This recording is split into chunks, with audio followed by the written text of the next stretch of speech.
dark of night, footsteps echo the chilly wind. I have walked the dead end of this road. I am lonely and cold. City lights give me no more delight, no more meaning all I do. Thought I could live without you. Ang tanang mga panghitabo nining kalibutan may tabo sa panahon nga gitagal sa Dios. Ang lahat ng mga pangyayari sa buong daigdig ay mangyayari mayroong may kapal. All things that happen on this earth would happen under the control of our Lord. And so, God controls time. Mga kaibigan, akong mga hinigugma na mga kaigsunan sa tibok kalibutan, the fellow of the 7.8 billion people around the world. Magandang gabi po sa inyong lahat and a good day. Our discussion for today is focused on the Sunrise Good News number 43. The West Philippine Sea versus the World War III. At this juncture, we will be focusing on the West Philippine Sea. Ano ba ang role? Ano ba talaga ang role ng West Philippine Sea? Ano ba kaya ito? Bakit mayroon ba tayong talagang danger ng Third World War? Ano kaya ang kaugnayan po ito? What's the relation of the impending Third World War with the West Philippine Sea? Ito talaga ang talakayin po natin. Now, let's see first the video presentation kung ano ba, bakit dapat tayong makialam sa West Philippine Sea. Is there really a need for us to know kung ano talaga yung West Philippine Sea? How important it is. Now, being Filipinos, 109 million Filipinos, and who would be deeply affected and adversely affected kung mangyari yung pangatlo na digmaan sa buong daigdig. Tayo talaga. Nandoon po tayo sa West Philippine Sea.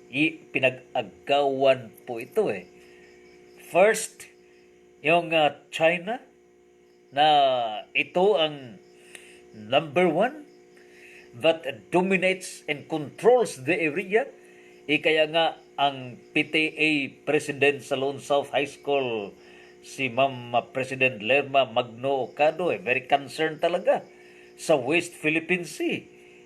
Ano kaya ang tungkulin ng mga bawat Pilipino? And so, there is a need for us to digest kung ano talaga yung West Philippine Sea.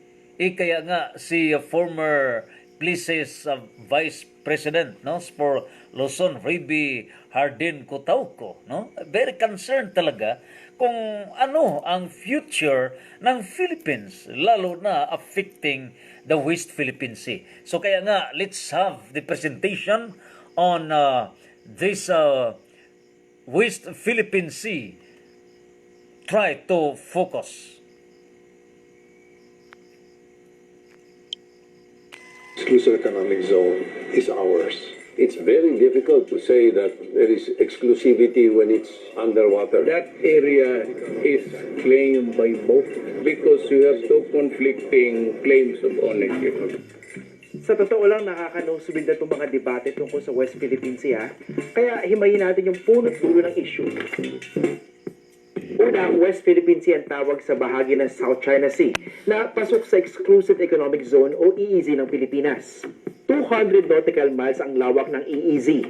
Ibig sabihin, di natin inaangkin yung buong karagatan. Di tulad ng China na ginigiit na sa kanila ang 80 hanggang 90% ng buong karagatan. Okay. So, let's clear it out.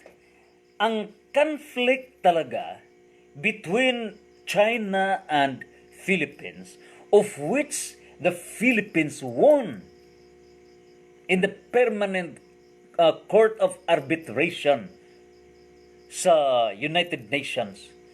Ang conflict talaga, yung ang China, gusto nila na sila ang may-ari ng buong South China Sea. Kahit ito ay nag-encroach, even the claim of South China, yung South China Sea, encroach, milapas sa area sa nianaangko nila gikuha ang Philippine Sea. And take note, in the international law, we have that 200 nautical mile exclusive economic zone. Yan talaga. So, EEZ. Sa mapa po ito, tingnan po natin yung mapa. Okay? This is China and here is the Philippines. Ito ang sea, karagatan. Ito ang 9 dash line sa China, South China Sea. Ito, yung karagatan. Based po ito nilang claim historical right ng 9 dash line, no? It would encroach the 200 meter, no? Exclusive economic Wala zone. tayong sovereignty o ganap na kapangyarihan sa ating EEZ, hindi tulad ng sa usual nating teritoryo. Pero may karapatan tayo sa lahat na makukuha natin dito tulad ng mga isda at iba pang mga yamang dagat. So, ito talaga, no? Yung exclusive economic zone. Yan ang tinatawag na sovereign rights. At sa atin lang ito kaya nga exclusive. Technically, pwede naman mag-share, pero yun ay kung sobra-sobrang yamang dagat para sa bansang nagmamay-ari nito. Sa kaso ng Pilipinas, hindi ito sobra at maliwanag na bawal ito sa konstitusyon.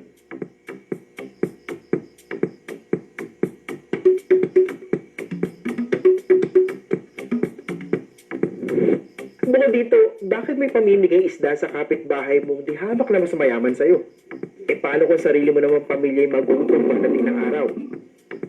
Parang ganito lang yan. Imagine mo itong kapitbahay mo na to na inaangkin pati yung sarili mong bakuran. Ikaw naman alam mong sa'yo yun pero hindi ka makaporma kasi baka naman sugurin ka at magkabakbakan. Yun yung paulit-ulit na sinasabi sa'yo ng tatay mo. Ito ang sitwasyon ng Pilipinas kontra China. Kasama na rin yung Vietnam, Malaysia, Taiwan, pati Brunei na kapwa umaangkin ng ilang bahagi ng South China Sea. Iba nga lang doon trip ng China kasi isipin mo.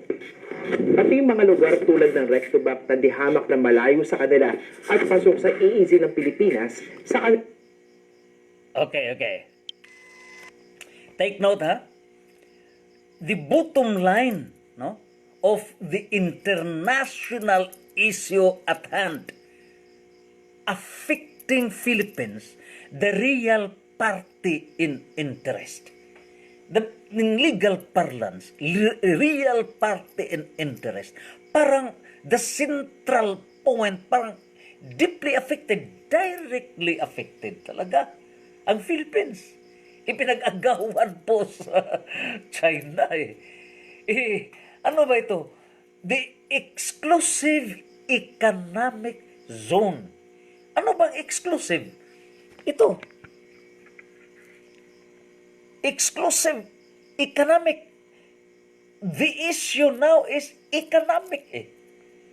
First point, determinant, economics. Take note, economics. And the whole world, the whole world natayog ang tibuok kalibutan. Entire globe is being affected. Imagine the stimuli or the stimulus rests in the West Philippine Sea. Ano ba ang laman? Yan. Economically speaking, ano po ang laman unsa may sud niining West Philippine Sea na pinag-agawa naman sa China? Ang terminology of China is South China Sea, no? So yan talaga ang China, no? Is no? So South China Sea. Yan ang terminology po sa kanila. Kung ilahang gilamon ang naa sa Pilipinas. They included the sea area, the exclusive economic zone, 200. So, yan ang Philippines, okay? So, from there, we have the 200 nautical mile, no? Exclusive economic zone po ito dahil mayroon pang economic resources to support the economic life of the nation. But this international law on 200 nautical mile exclusive economic zone is destroyed by China because of their what they call as South China Sea. And according to them, they are just following their historical right. Kaya nga sa mga imperial period sa China, mayroon talaga yung historical right. Kaya nga they pointed out yung 9 dash line. 9. So, kaya nga, saan ba ito? Ito, okay. So, China ito, ha? Ito ang China. Mayroon 9 dash. So, pinag-discuss nito sa Sunrise 43. Okay? Now, the Philippine government filed a case at the United Nations through the Permanent Court of Arbitration, of which a decision was rendered in favor of the Republic of the Philippines and disputing the claim of China, telling China, you are wrong. You cannot enforce your historical right. There is no such historical right, and therefore you should not assert. Hindi ka pwede nga agawin mo ang nasa loob ng Philippines. So, ikaw, China, ayaw pang hilabot. Niya nang nasud sa exclusive economic zone sa Pilipinas, embracing Spratly Islands, Scarborough Shoal, and other areas. Question, did China follow the court order? No. Hindi nagpansin ang China. By what reason? China! Ako naman China! Number 1 kami sa population whole world. 1.4 billion people. Of the 7.8 billion people around the world, 60% of the population nandoon sa Asia. And then of the 60% sa Asia, aba naman 4 of 7.8 billion, that's 4.6 billion sa Asia. And then of that billions of population sa Asia, 1.4 talaga ang population. 1.4 billion ang sa China, whole world. So, napakalaki. And then the territory naman, parang third placer sila sa insofar as territory, whole world. Parang bagsik sila. Talaga, it's not only that they claim yung area, yung napakalaking area, they even expanded their authority and jurisdiction itong South China Sea. Ano ba? It is governed by international law. May maritime law talaga. Hugo Grotius. Sino ba si Hugo Grotius? He was an author of international law. Although, originally, biblically speaking, ang unang international law naman during the Babylonian Empire, the Code of Hammurabi. But in the modern time is that book authored by Hugo Grotius. The issue now, can we recall, please refresh, sa 16th to 17th century, mayroong tatlong nga mga European countries na nag-explore sa whole world. Kaya nga, mayroong first world countries, second world countries, third world countries. Ang first world countries, yung mga capitalist business countries led by America.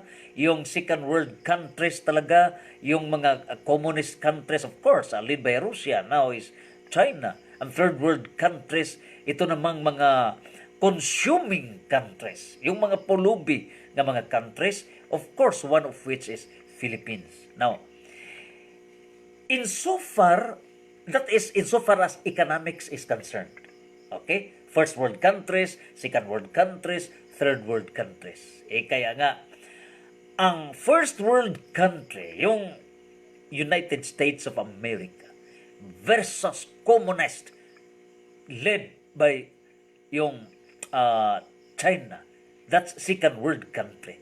So battle, ang third world war is a battle, no, between the leader of the first world countries, capitalist countries, which is United States of America, versus yung second world countries led by China. But it does not necessarily follow na ang lahat na second world countries nag-join naman sa China, because there are 52 na mga countries backing up sa China for the Third World War. But all the rest, napakarami naman na doon supporting sa United States of America, but includes the third world countries na mga pulubi ng mga countries na doon pa rin.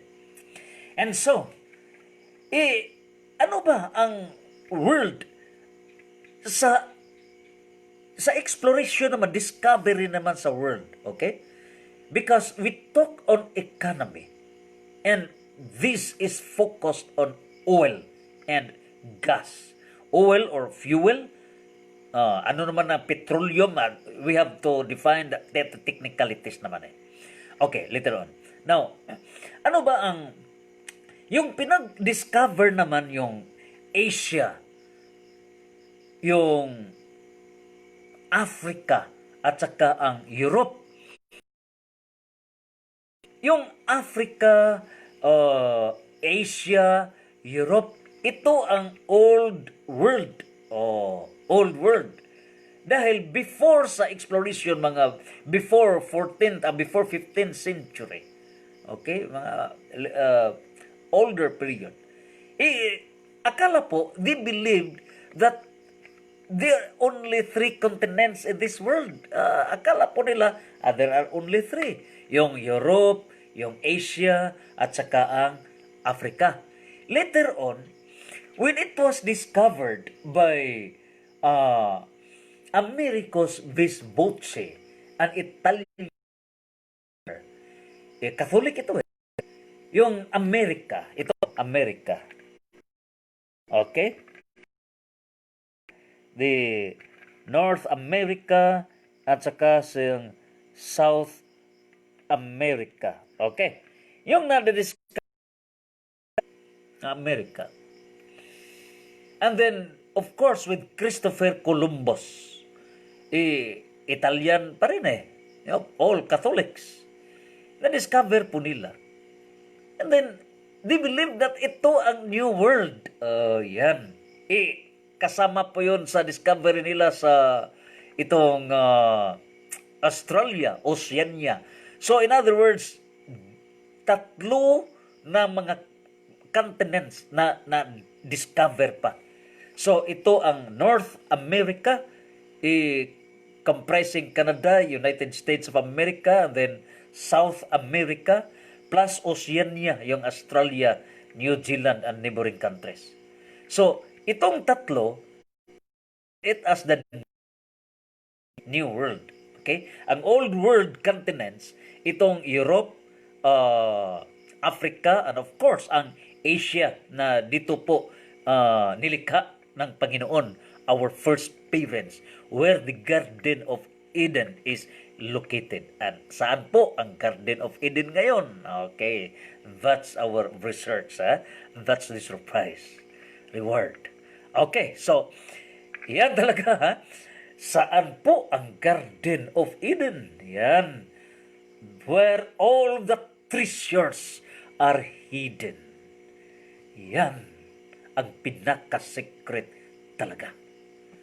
And so if we can prove na doon ang Garden of Eden, surrender ang lahat.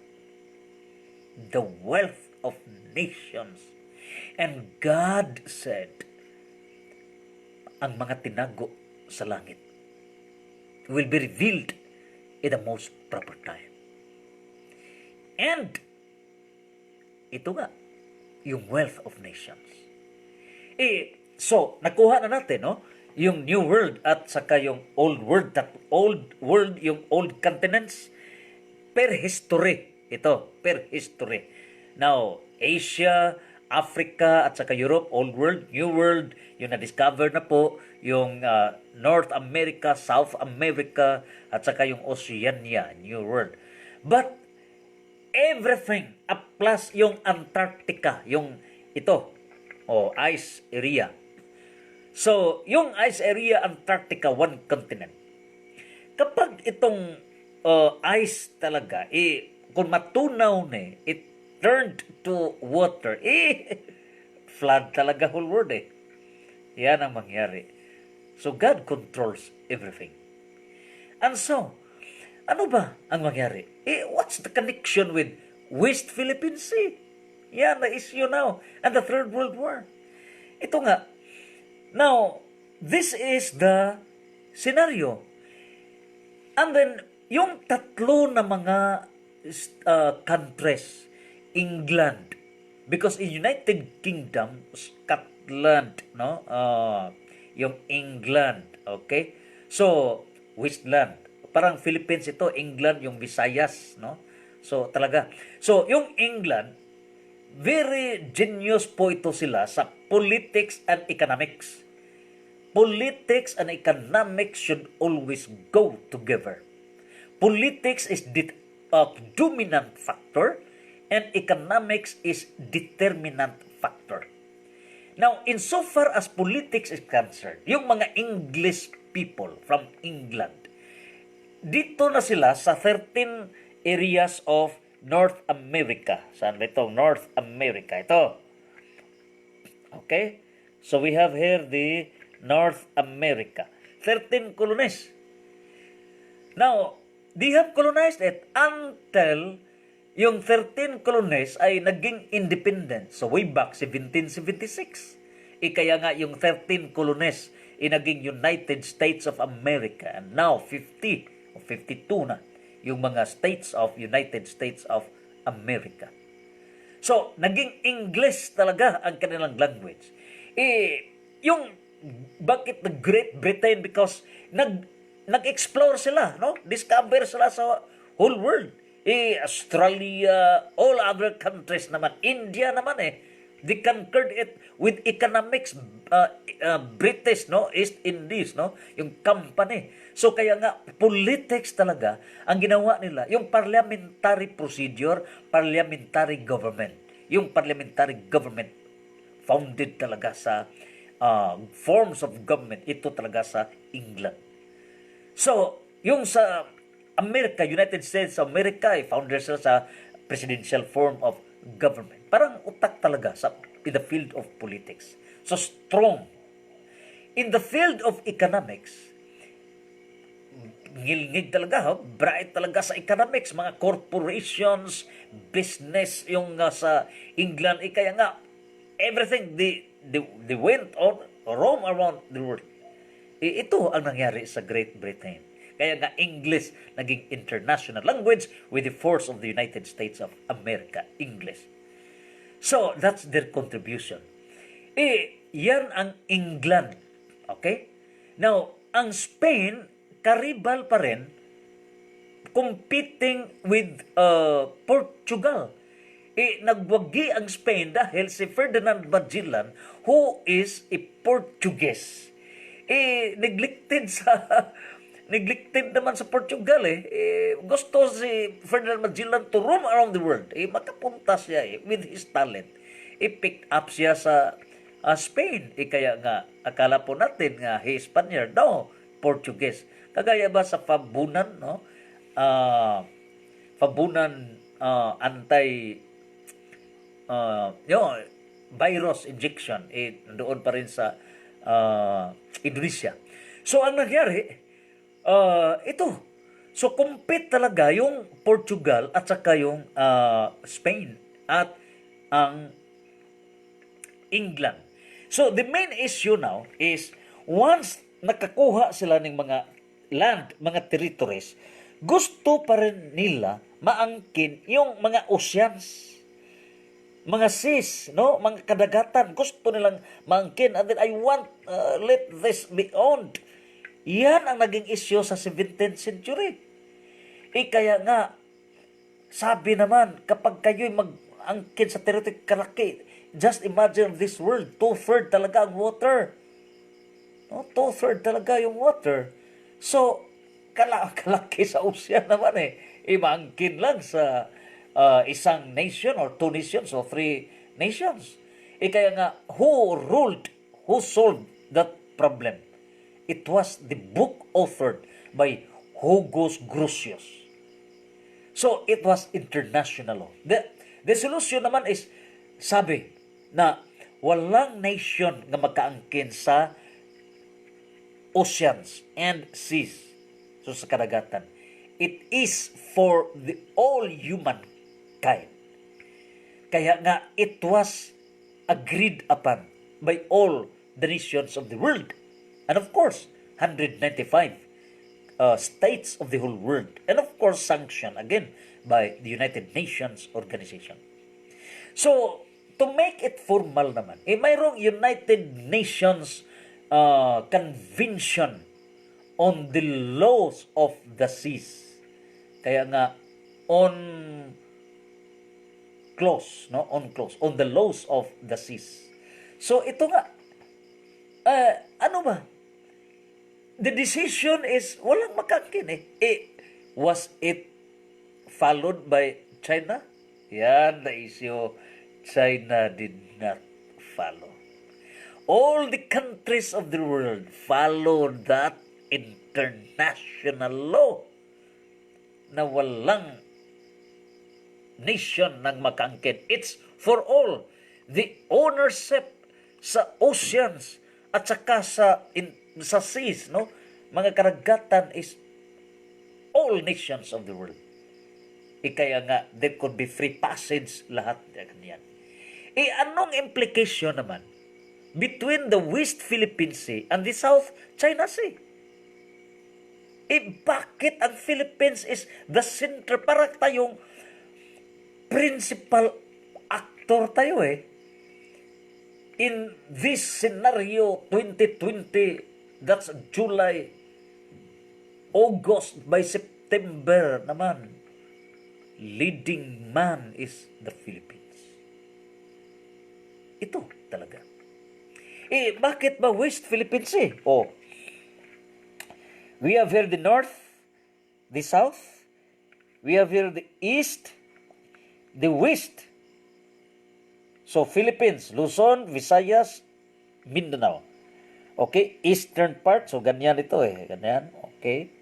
western part, northern part of Philippines, southern part of the Philippines. West ito dahil ito naman ang West Philippines Sea. Ang China, bakit south? Because dito ang China, ang north, dito ang north, ang south, paubos Manila. So that's south insofar as China is concerned. But insofar as Philippines is concerned, kung Pilipinas pangutanon, ang area is west. So kaya, bakit nag-agawan? Where is the conflict? Ang conflict is, ang south ito, tanan gihurot sa China. 90% sa lahat yung karagatan is claimed by China na silang may-ari. 90% naman eh. In that 90% includes naman ang 200 nautical mile na exclusive economic zone sa Philippines wherein ang Spratly Islands, ang Scarborough Shoal at iba pa, nakuha pa rin sa China. Instead, during the decision of the Permanent Court of Arbitration, it belongs to the Philippines. And therefore, yung exploit ng China, yung petroleum, yung oil talaga, ang natural gas, millennium, napakalaki talaga. Yan, China ang mag-claim. Philippines, huwag kayo. That's the issue. What's the reason? Bakit ba concerned ang United States of America? Does it mean that America defends Philippines? Bakit concerned ang Japan? Bakit concerned naman ang Australia? Does it mean that these countries, although we are related with them, mura tayo ni og ang Pilipinas usa ka dalaga. Unya nakauyab og Hapon, nakauyab og Amerikano, nakauyab og Spaniard. Balikan naman ang dating daan.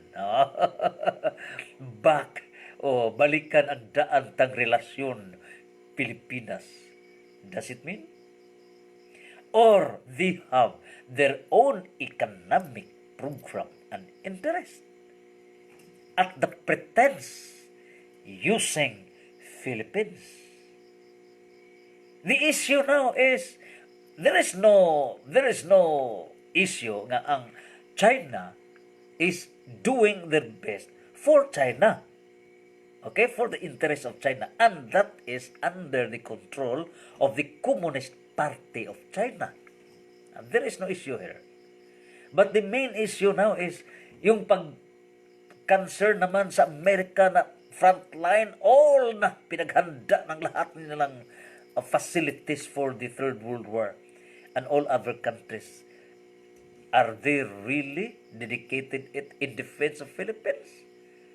Or for their program for the whole world? Yan ang issue. And now, ito nga. And so, the main resolution is this. We have presented that the Novus Ordo Seclorum, yung New World Order sa dollar ng United States of America is New World Order. It cannot be rebutted. The conclusive proof that ang United States of America is dreaming. And of course, they admitted the New World Order. They want to have the world government. Yan ang... So, ang politics, insofar as politics, they want dominant factor, one world government. Politics ito eh. And then, this dream, take note. Please take note.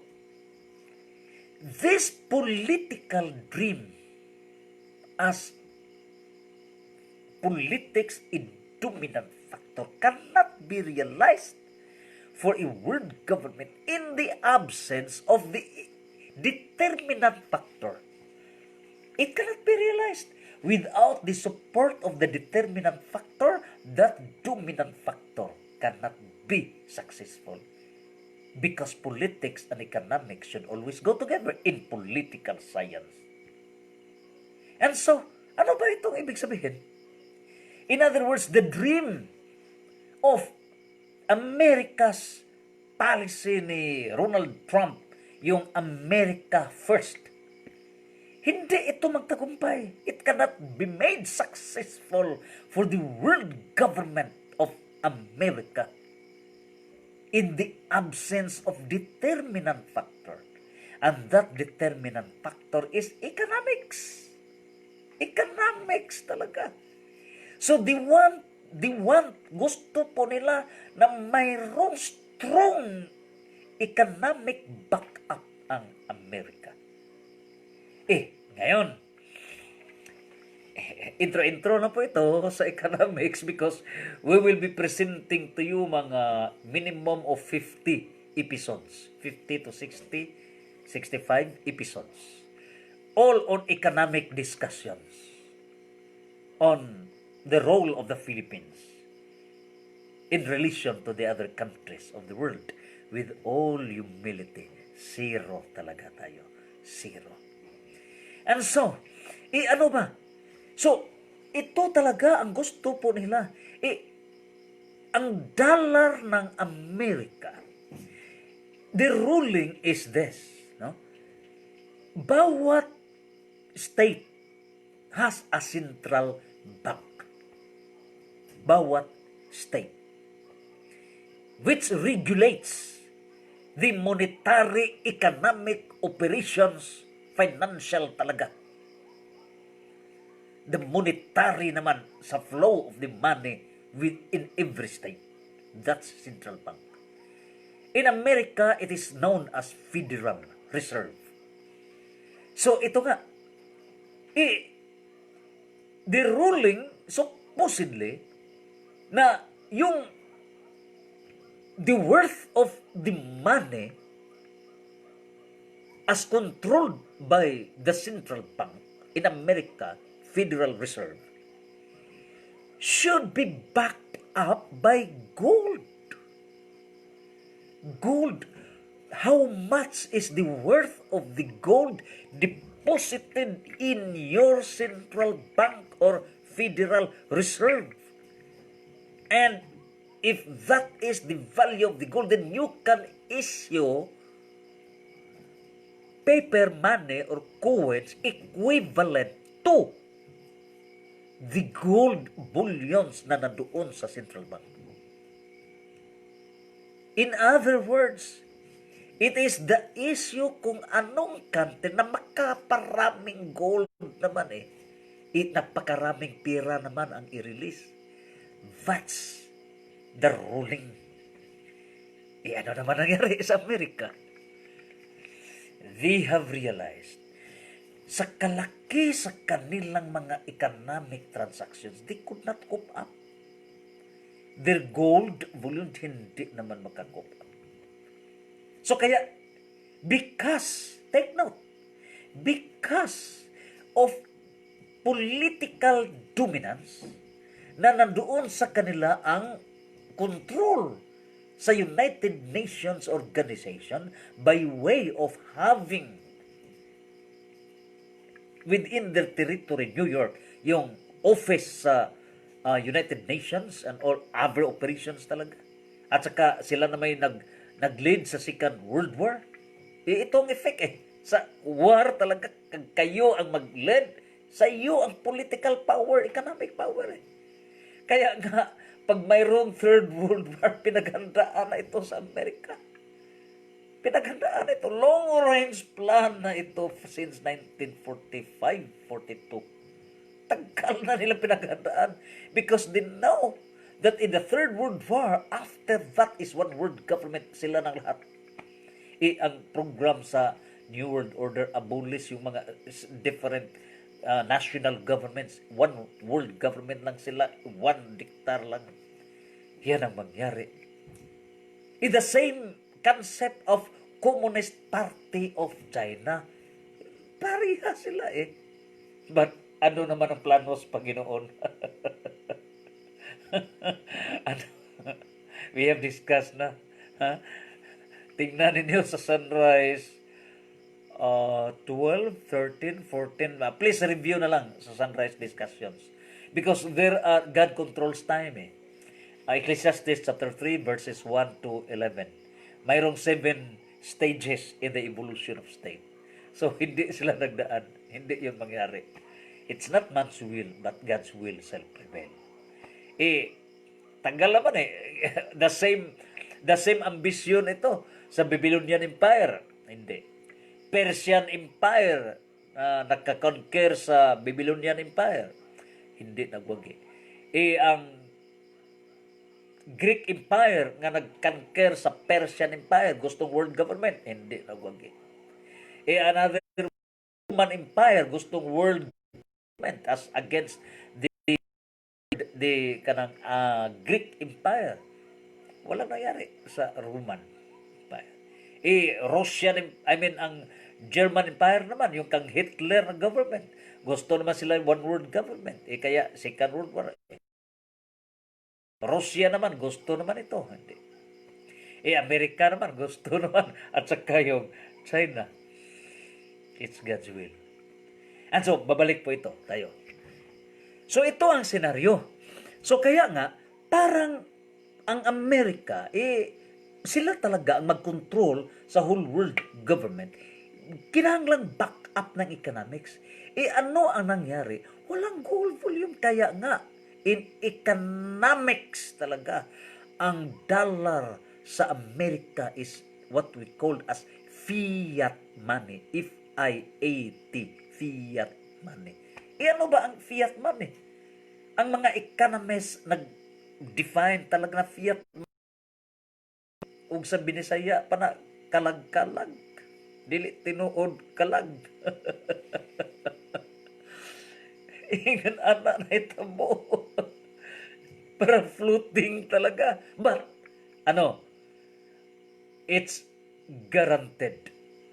Not by the gold, but it's guaranteed talaga. Para namang nominal. Ang guarantee po nila is their government stability. Kaya nga, maniwala ang Japan, maniwala ang lahat ng mga countries of the world na hindi mag-bankrupt ang Amerika. They can pay the obligations kahit ano ang gawin nila because of the stability of their government. But the stability of the government depends on economic factor eh. Ano ba ang economic factor? Because economics is determinant factor. Ano ba ang determinant factor? Economics. Yan, ano ba? Kaya nga, ang last resort sa United States of America, kung sakali, if may political problem na ma-unstable ang sino po maging president, ma-unstable talaga ang governance nila, parang sure nga magkagrante sa payment sa mga international obligations, transactions talaga na kinanglang guarantee. That's ang guarantees kanilang dollar, itong petroleum. Oil, yung black system. So, petroleum. Kaya we will be presenting to you sa the petroleum o the oil history, discovery sa mga oil, sa mga gas, from the beginning until now, no? Yung mga history, mga dates talaga, pila ka millions of barrels. We will be explaining it. Ang top notcher ang United States of America. Are we not aware? As an intro, sa 2007, study naman Number 1 naman ang United States of America. Pinagstudihan na nila na ano mangyari 43 years after from 2007. 43 plus 2007. Sum it all. It's 2050.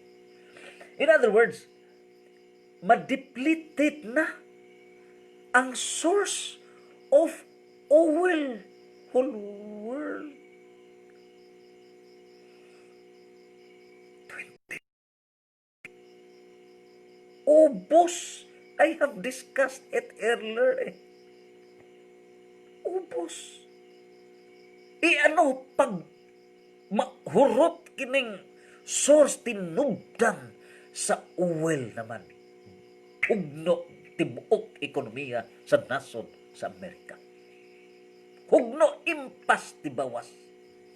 And so, if they can rule the world, but they don't have the identified source of oil that backs up the dollar, collapse talaga. Lalo na during this pandemic period, threatened ang economy. So, America should decide. This should have, now is 2020, 2050, 30 years plan. They need to decide 30 years plan. That's long-term plan because mayroong tatlong uri ng plan. Short-term plan, medium-term plan, and long-term plan. So yung 30 years plan para ay hindi lang 30 years in preparation sa 2050 na maubos na ang source sa oil nila. So kaya nga they have found ang China nakadiskubre ni adi ay sa West Philippine Sea. Ito uyab na to sa una ang Pilipinas. Atong suportahan kunuhay pero target na to. That's envy naman eh. It's an admitted fact that China is, congratulations, you're very industrious talaga. Industrious ang Chinese. Naginukta na, kaon-kaon lang ng ginamos, no? Tunlob-tunlob lang na. Yes, very good ang Chinese. In so far as industrious gina sila, no? Nataas pa sa respeto sa tradisyon, mga katigulangan. They are good in so far preserving the culture traditions. Industrious talaga yung mga Chinese. Kaya nga good sila sa performance. But envy naman ng Amerika. There are good points and there are negative points. No? Hindi perfect ang tao. So in so far as China mayroong good points, then may negative points. You are good in a bad manner. Yan. Good in doing the acts of selfishness. But you are bad in doing the acts of goodliness. It all depends on the manner of performing an action, the substantial examination, your goal.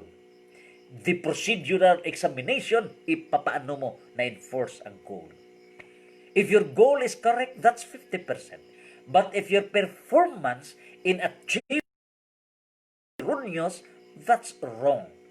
Kaya nga mayroong procedural due process na itong 50% parang to substantiate, to add that good goal, this substance, then a total of 100%. So ito nga ang nangyari. Now, babalik na naman tayo. Let's proceed the discussion o bakit naman tayong makialam sa West Philippine Sea. So nakita na po natin na itong pinag-agawan ay itong petroleum na nandoon, yung oil, tsaka yung natural resources, but that will serve only as an introduction. Introduction lang yan sa buong-buo na wealth of this nation.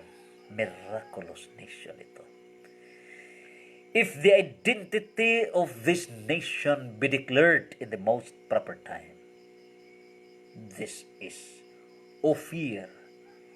And if this nation be declared the New Jerusalem, the Garden of Eden is within this country. And if the Garden of Eden is within this country, the New Jerusalem,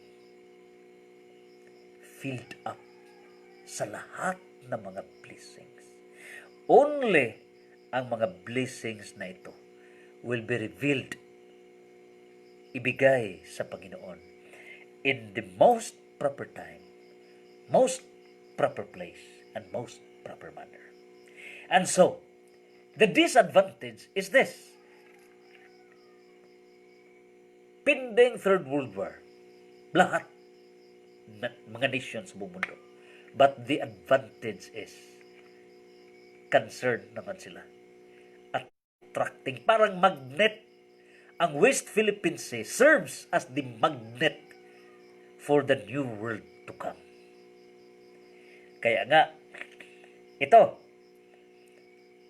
kung labayon ka og bato, imuha ng bayran o pan. So, the bread that we have to pay off to the China, America, and other giant countries, this bread is Christian bread. And Christian bread is prayers. Christian soldier, every Filipino. Pursuant to St. Paul, chapter 6, verse 10 to 18. Everyone, pinag-discuss na natin sa Sunrise 40, Sunrise 39, please go over. Sunrise Good News. Lahat na, no? Pinag-discuss na ito. And so, kaya nga, ito ang mangyari role of the Philippines. So, nandoon na, no? Leader sa first world countries, United States of America, magnet na sa West Philippine Sea. And then, leader naman ang China sa second world countries, o magnet na sa Philippine Sea. Access pa rin eh. Sa Second World War, access ito. Germany, Italy, and Japan. Itong Third World is access pa rin pa, pero hindi sila kasama. No? It's triangular ito eh. Ito, ang China, okay? Parang defending ito. Ang America, United States of America, ang challenger. Parang boxing ito. Anong role sa Philippines? Ang role sa Philippines is referee. Referee of Philippines. Pag sabi ng Philippines, okay, kayo, tabla mo, ang may-ari ito is Philippines. Yan ang role ng Philippines. So, proceed po natin. Bakit makialam po tayo sa West Philippines? Talaga yung concept ng China. Ito ang president sa China. Ito talaga ang West Philippine Sea, yung exclusive economic zone ng Pilipinas. Okay. Kanila rin daw. Pero may ginawa ba tayo dito? Meron. Noong 2013, dinamanda natin ang China sa Permanent Court of Arbitration sa the Netherlands. Ito yung korteng namamagitan sa mga usaping pandagat. Lumabas ang Netherlands. Ito yung korteng namamagitan sa dinamanda natin ang China sa Permanent Court of Arbitration sa the Netherlands. Ito, Permanent Court of Arbitration sa Netherlands. So, nagwagi po ang Pilipinas sa Permanent Court of Arbitration. Ito yung korteng namamagitan sa mga usaping pandagat. Lumabas ang hatol noong 2016 base na rin sa nakasaad sa United Nations Convention on the Law of the Sea o UNCLOS. The right. Okay? Lumabas ang hatol noong 2016 base na rin sa nakasaad sa United Nations Convention on the Law of the Sea o UNCLOS. Okay, so ano po ito? United Nations. Na rin sa nakasaad sa United Nations Convention on the Law of the Sea o UNCLOS. Okay. United Nations Convention of the Law of the Sea. Ito ang basis sa Philippines na nag-claim based on the international law. Yan talaga ang pinagbasihan. And so, babalik naman tayo. Okay? So, kaya nga, ni Hugo Grotius, yung international law na no can own the oceans or the seas. It was confirmed naman sa United Nations Convention on the Sea. Kaya nga, this international treaty, international law, should have been observed and paid respect by the signing party, which includes China. China is one of the principal members of the United Nations. And despite that fact, hindi sila nag-pay respect. Kaya galit ang mga countries. Yan ang Yan ang dahilan. Kayo, China, nag-abuso kayo. Mahal ka namin. Malaki ka, pero sana ba that's act of selfishness. Yan ang nangyari. So, mga countries of the world, they stood up. No? So, yan ang nangyari. So, let's proceed. The rights and obligations of the parties under UNCLOS are now clarified. Ito yung kasunduan sa pagitan ng mga bansa tungkol sa mga karapatan nila sa karagatan at resources dito. Pirmado ito ng Pilipinas at ng China. Sabi sa desisyon, maliwanag na walang legal na basihan ng 9-dash line ng China. Okay. Ito yung linyang ginuhit nila sa mapa base sa historic rights para angkinin ang malaking bahagi ng karagatan. Okay. Sabi sa desisyon, maliwanag na walang legal na basihan ng 9-dash line.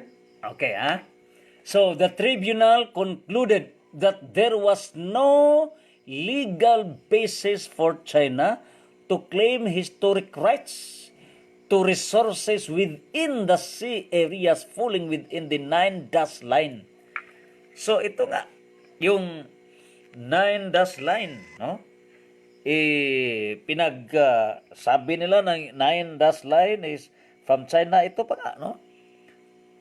South China Sea to include naman sa 200 nautical miles sa Philippine, no, sa exclusive economic zone. So, yan talaga. So, decided na walang karapatan yung China. Okay? Ng China. Ito yung linyang ginuhit nila sa mapa base sa historic rights. Ito. So, historic rights, no? Ito ang 9-dash line. Ito ang gusto na. Ang Philippines, ito ang exclusive economic. Ito naman Nakuha po nila they are encroaching, milapas sila, no? Sa Philippine area. So, that's the controversy. Pangkinin ang malaking bahagi ng karagatan. Di kinikilala ng China ang arbitral ruling pabor sa Pilipinas. Ang masama pa ngayon, mismong gobyerno natin, di sinusulong ang panalong ito. Mong bakuran. So, ito nga Now, ito talaga ang naging issue. And so, ano ba ang stand po natin, no? Ito, world scenario. So, let's proceed now sa world scenario. Ano ba ang reality? No? Ano ba talaga ang reality? So, we have here, no? Parang i-explore po natin. The world scenario, number 1. The United States Geological Survey. Ano ba? That's USGS, Geological Survey.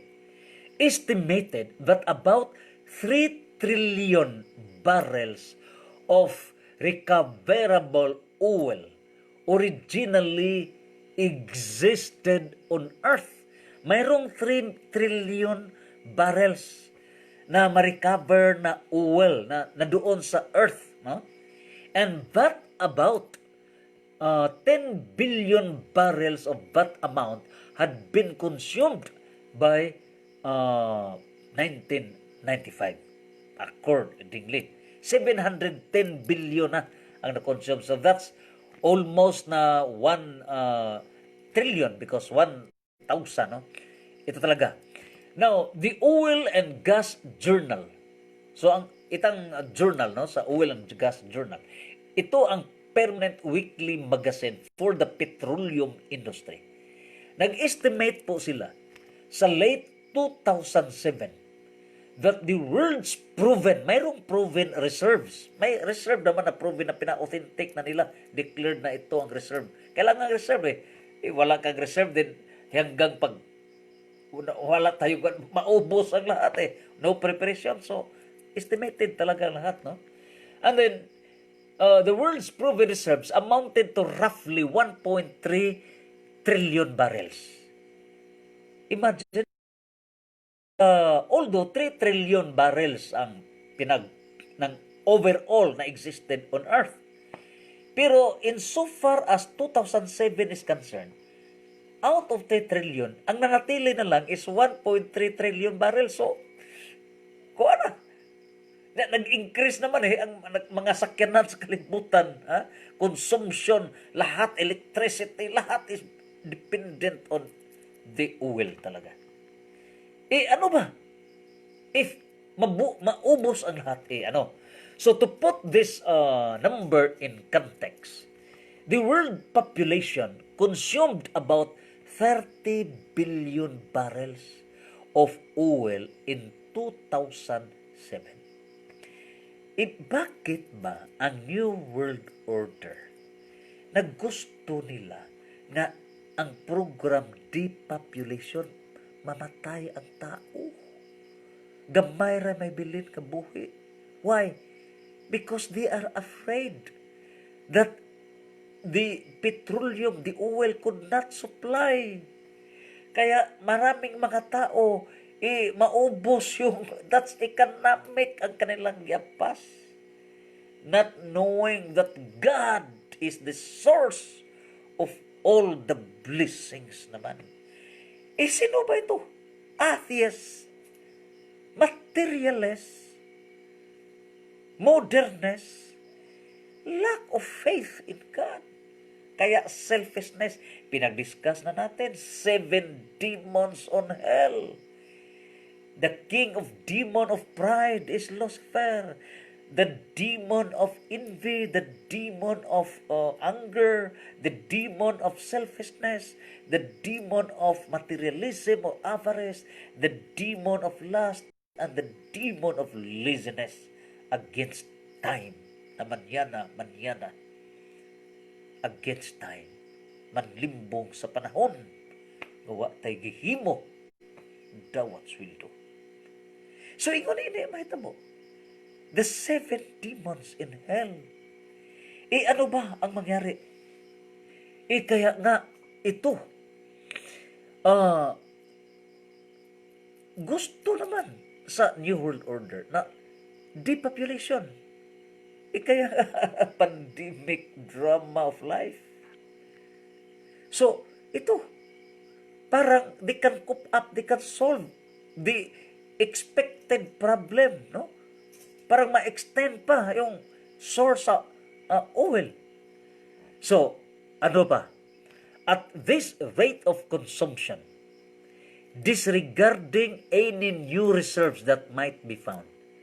So, ang kanilang tingin, paano kapag hindi tayo makakita ng new source, if we could not see the new source of oil or petroleum, gas, etc., this nation would collapse and all other nations would collapse.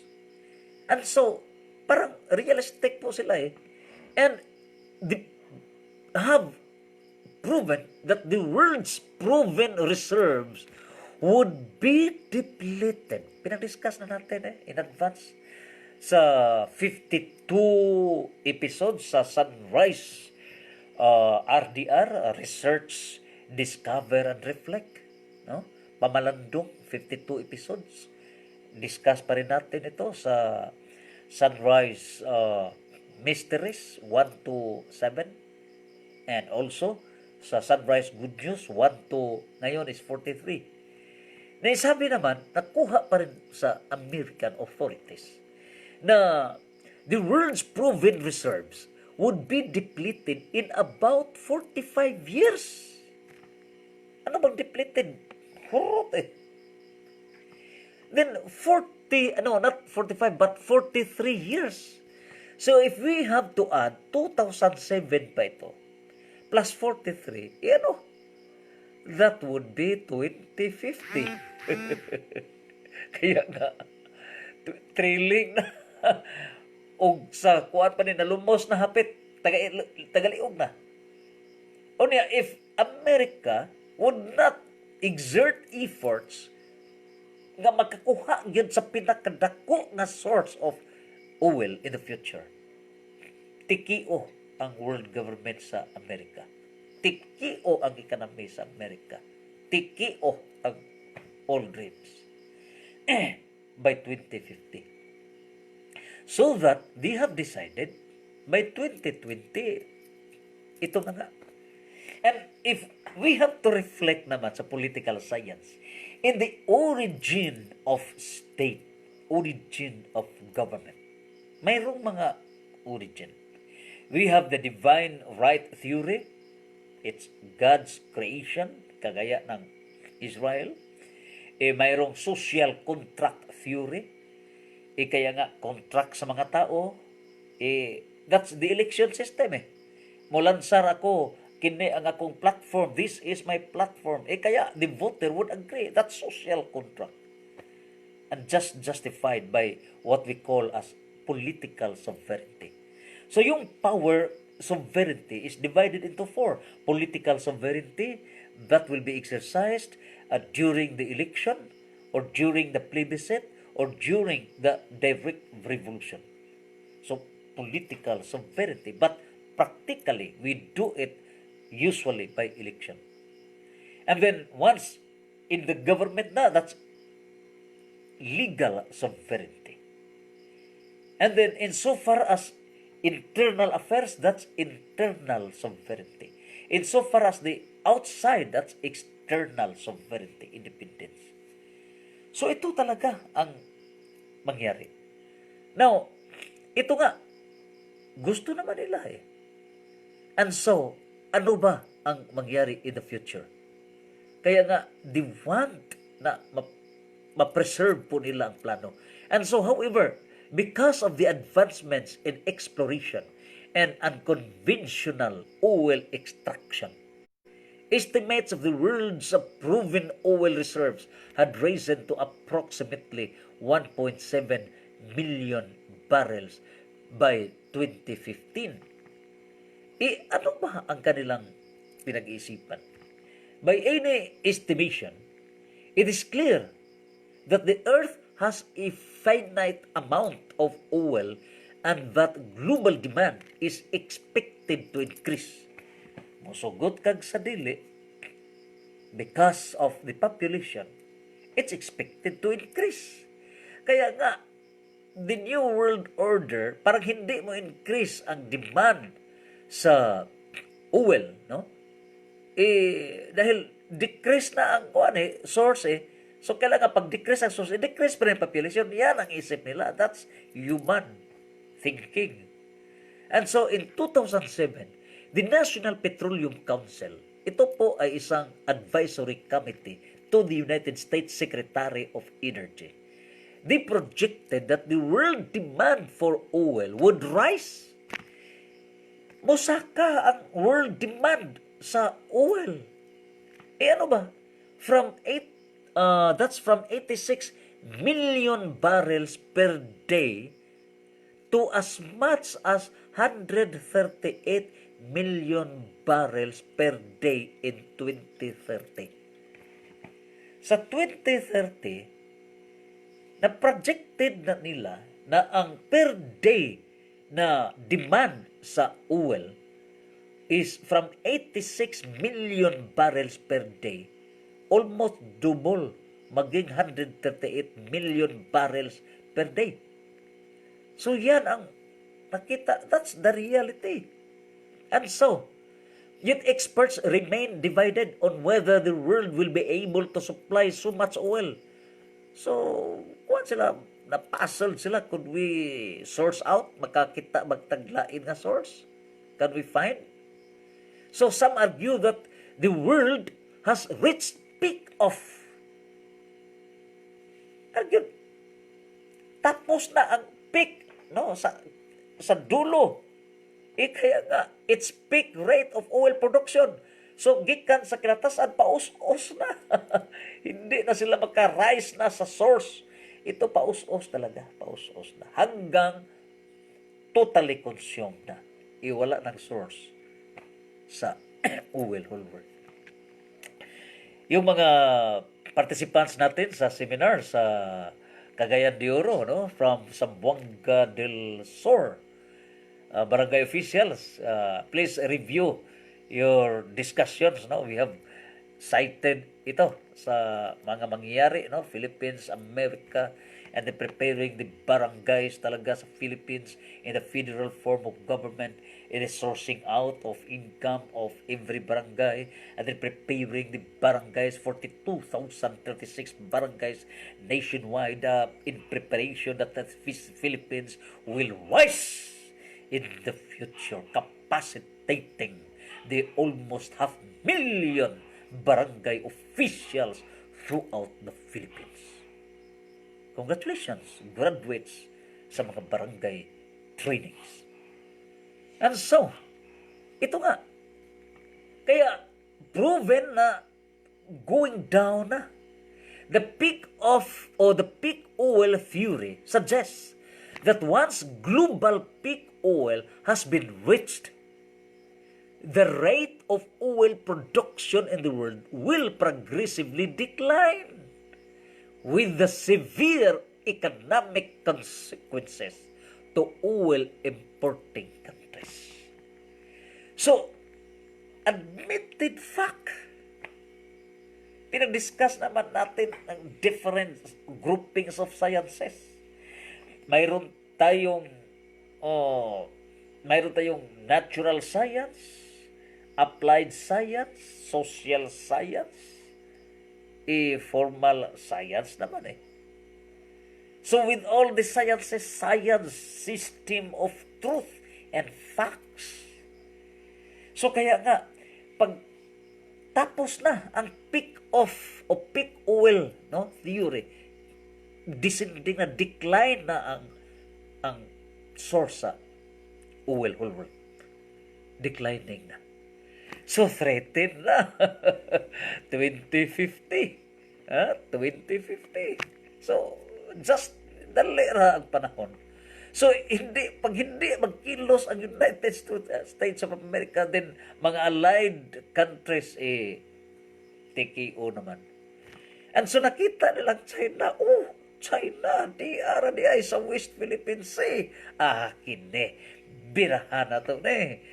And then, it cannot be done. Word for word, no. It should be so. The theory of back again sa political science. The theory naman sa government.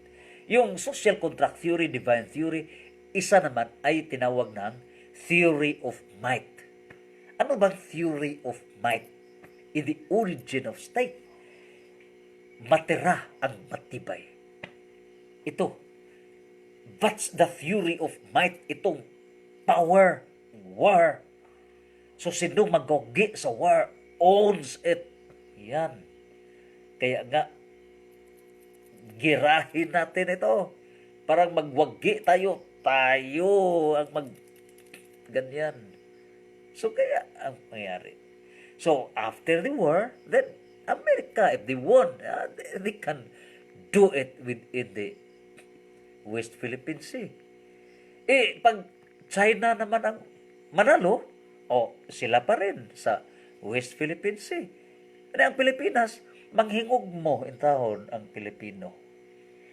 Maminghoy ang Pilipino. Do you think China? Do you think America? Manghingog mo ang mga Pilipino. Mga tuli ang mga Pilipino. Manghimuta na lang in tahon. But is this the will of the Lord? Hindi naman eh. Nadoon na sa 1 Corinthians chapter 1, 23 to 26. Na gipili ko ang mga sinalikway, gipili ko ang mga way kaalam.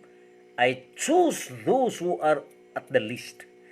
I choose those who are neglected to humiliate those who are so powerful. And I choose who are humble to humiliate those who are pride.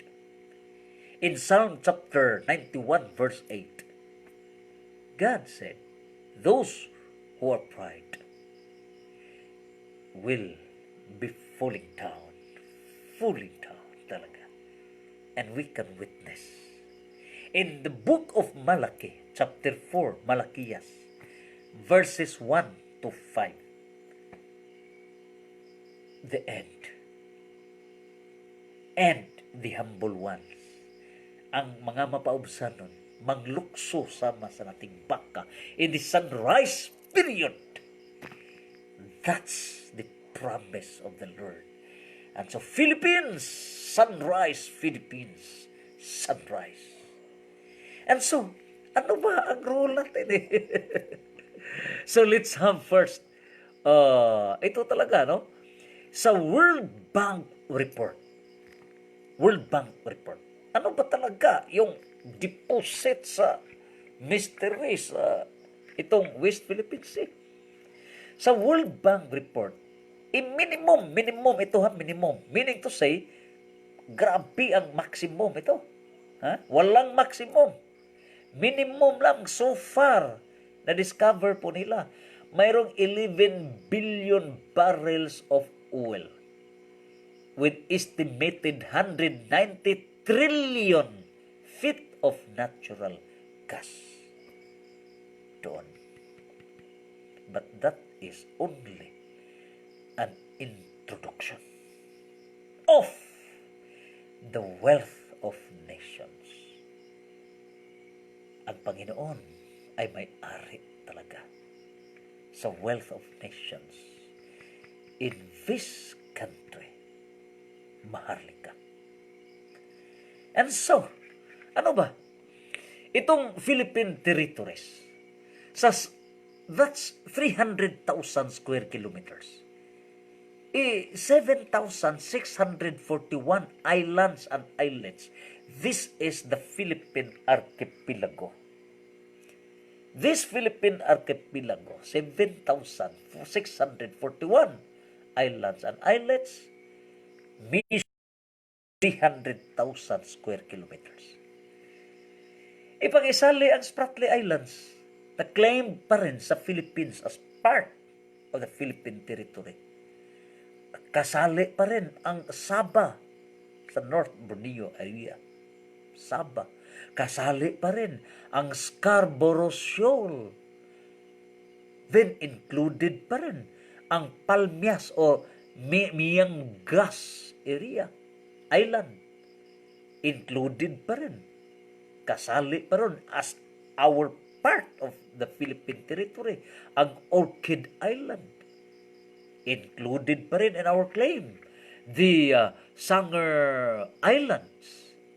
Included pa rin, kasali pa rin in our claim the Marianas Islands.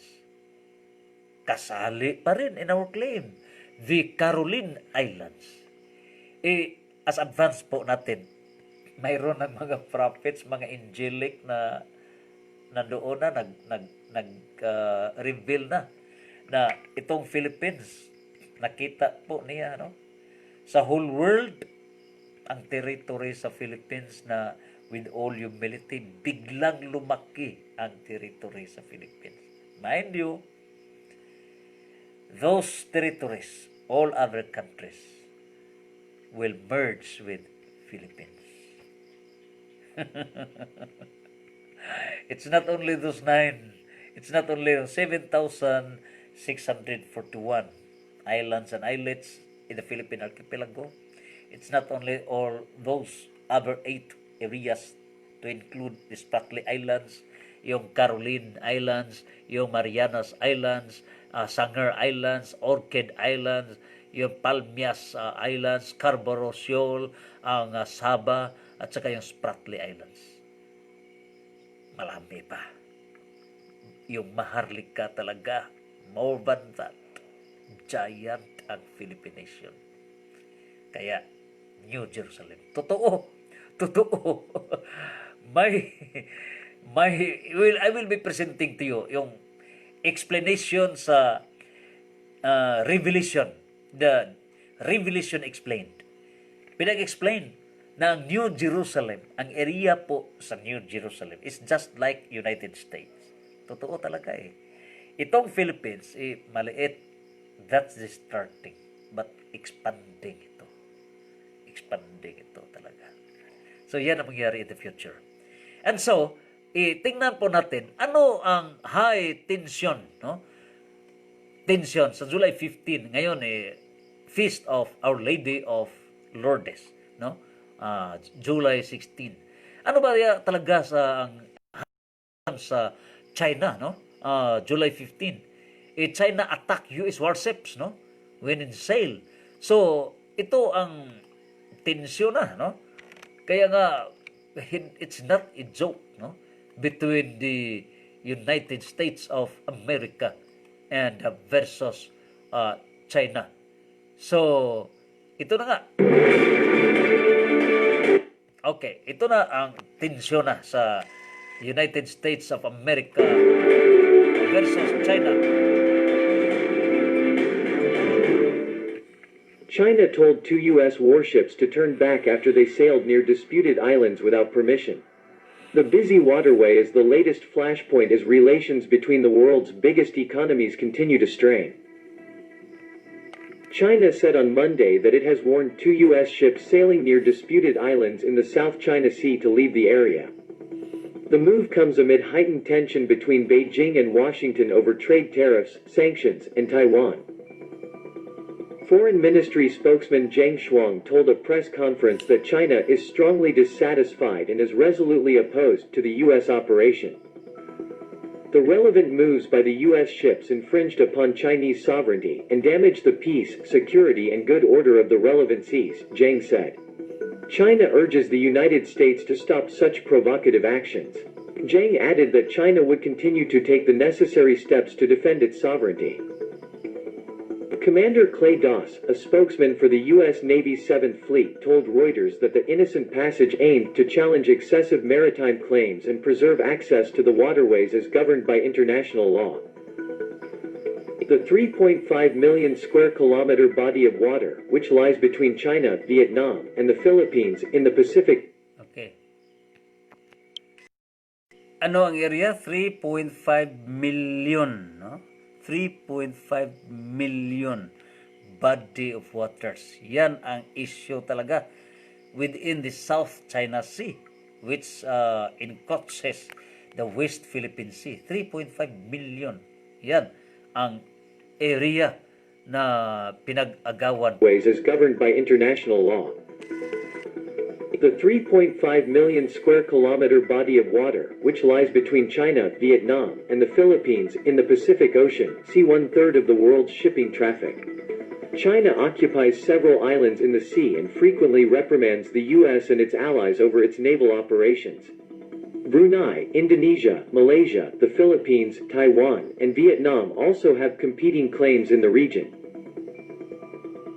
Washington claims Beijing is militarizing the South China Sea by building military installations and artificial islands and reefs. Monday's operation was the latest attempt by the U.S. to counter what it sees as China's efforts to limit freedom of navigation in strategic waters. China defends its construction as self-defense, saying the U.S. is responsible for increasing tensions in the region by sending warships and military planes close to the islands it claims. The dispute in the South China Sea is one of several quarrels between the world's two biggest economies. U.S. President Donald Trump has ignited a trade war with the Far East nation. On Sunday, he threatened to raise tariffs on $200 billion of Chinese goods from 10% to 25%.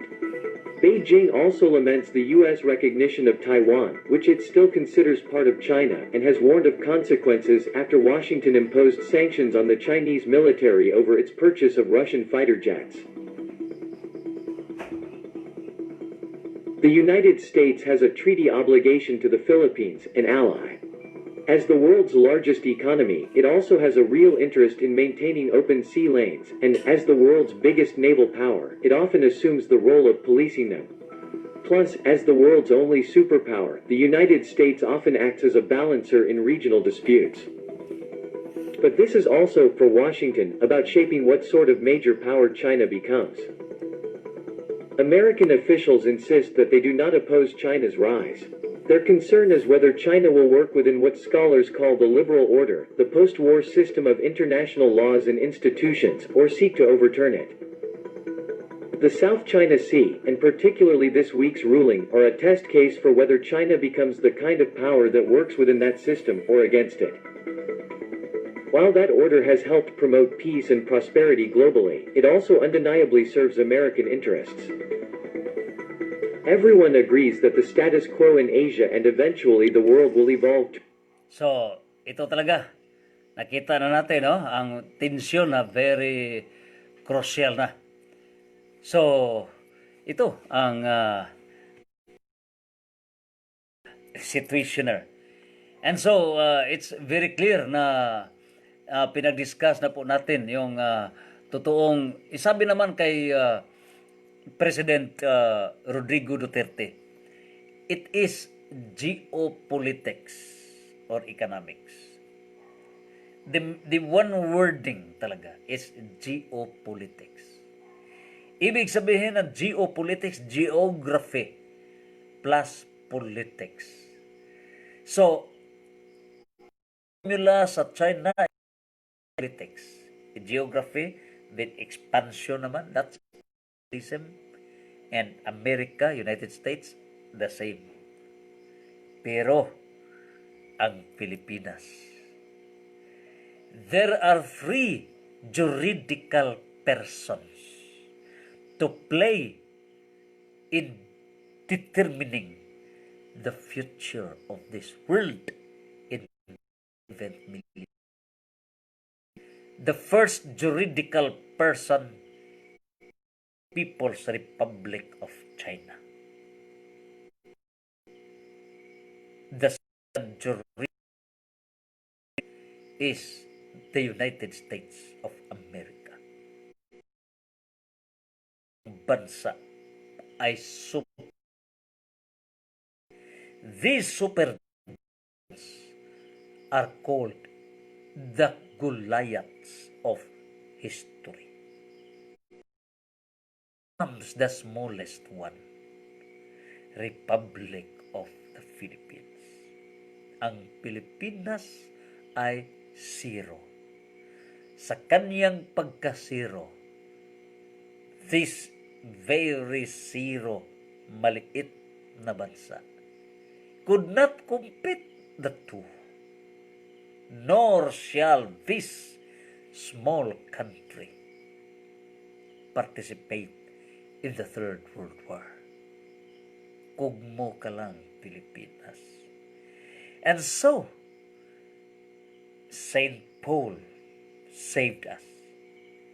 In the book of Ephesians chapter 6 verse 10, bawat Pilipino, Christian soldier. So we have 109 Filipinos in soldier, and our way is all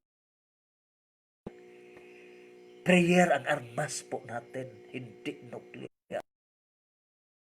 Nga, sabi ng Panginoon, try me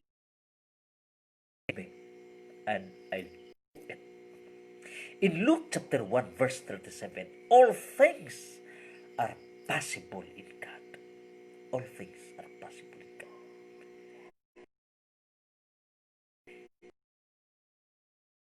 Very last moment before 16,000 nuclear warhead. Grabe. Grabe ang system sa warfare, mga armaments facilities talaga. If ito ay mabuto ni sos sa kanlaw, tunaw ang kalibutan. And so, ours is 109 million Filipinos. Prayers. And with first authorities, with let us the direction of Mother Mary. Samba nga nagpaabot anos mobile ang nahigugma that loves as Christ loves siya. Consecrate, and then once mag-consecrate ito, pursuant to Marian guidance, may guarantee na Step 2, that is an effect of our prayer. Simultaneous prayer. Magdungan ta. Dungan ta. Santo Papa. Magpataliwa si Cardinal Tagle together with the 223 cardinals and the 596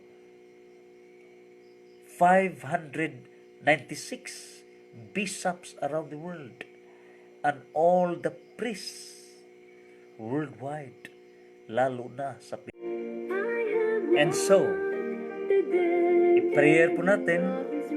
So, step 1 sa itong panagiusa nga prayers with the two popes, Pope Benedict, Pope Francis, middle naman, future Pope with all humility, Cardinal Tagle, together with 223 cardinals, the 5,596 bishops around the world, mga priests, and lahat na religious, all religions,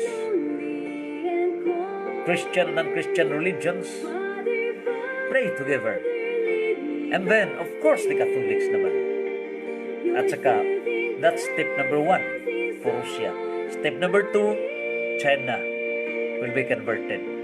And step number 3, ito na nga, yung mayroong 52 countries supporting, backing up with China.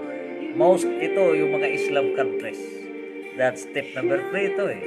So converted na rin. With all humility, fruit of our prayers. Mag-fasting po tayo. Kung may mo, if Islam nakahimog fasting for 1 month, why not we? And so, step number 4, America naman. And the United Nations Organization, whole world. And step number 5, all the religious authorities. Yan ang realization of 1 Corinthians chapter 15, verse 24 to 28. All the authorities, all the rulers, all the governments in the world shall bow down, and Christ will turn over the kingdom of God to His Father.